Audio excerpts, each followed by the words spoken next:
I was a Lincolnlooker for 2 weeks. It was terrifying. One moment you're at home answering the door, and the next you're stuck in some kind of suit. The smell was awful in there, and the metal seat was so cold. The only thing you can do is look through two little holes. It was some kind of mask, and whenever the sun shined near, I could see the inside of it. It was a familiar face. Every few nights, straws would be put through the holes, and someone would feed me some weird soup. After 2 weeks, they found out that they had misidentified me, and I wasn't the correct Lincolnlooker. Reagan apologized to me personally, and I was released with some monetary compensation. They don't care if I talk about it or not. No one would take me seriously.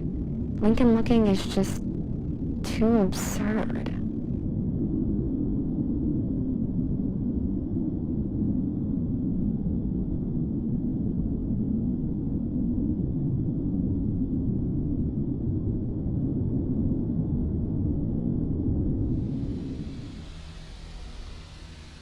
There's always that someone that we dislike more than everyone else.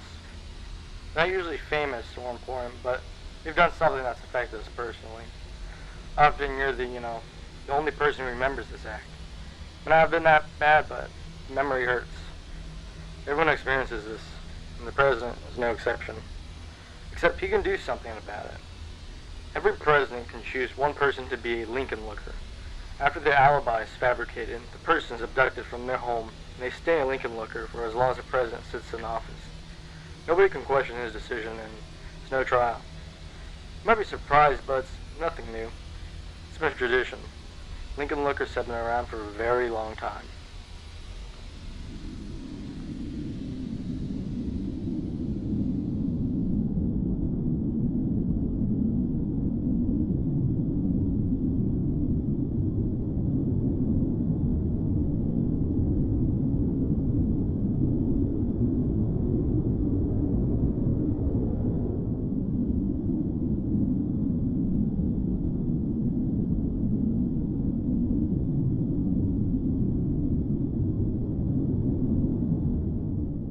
Hello, we are not available now. Please leave your name and phone number after the beep. We will return your call. Hey, Eunice. It's Howard. I don't know what I just saw. I was at the top of the steps, reading the inscriptions and talking to visitors, when I started to hear a faint scratching sound. I didn't think much of it at first, but when I got close to the chair, I realized that the scratching was coming from inside the marble.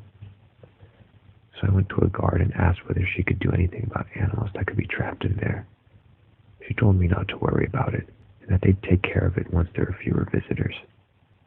A few minutes passed, and the scratching became much louder.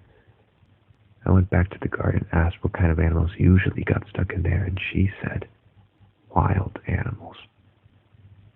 The sound started to make visitors anxious. I remember one boy pulling so hard at his mother's hand, begging to leave. A blind girl with one of those canes went up to the chair and pressed her head against it to listen. Then she started crying. Her parents tried to pull her away, but she just began to hit the chair with her cane. That's when the guards asked everyone to go back down the steps. I don't know why, and it's going to sound crazy, but I felt compelled to help. So I went to the blind girl and joined her in hitting the marble. The guards tried to pin us down, but the scratching became too loud for even them. It sounded like someone was shaving down a chalkboard.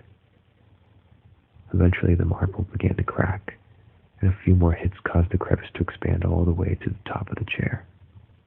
There was a sudden burst of air from the damage, and the head suddenly turned toward us. I was afraid it would fall, so I picked the girl up and went down a few steps. The head slowly rotated back into place, and when it started to be pushed upwards, I took out my camera. It was no wild animal.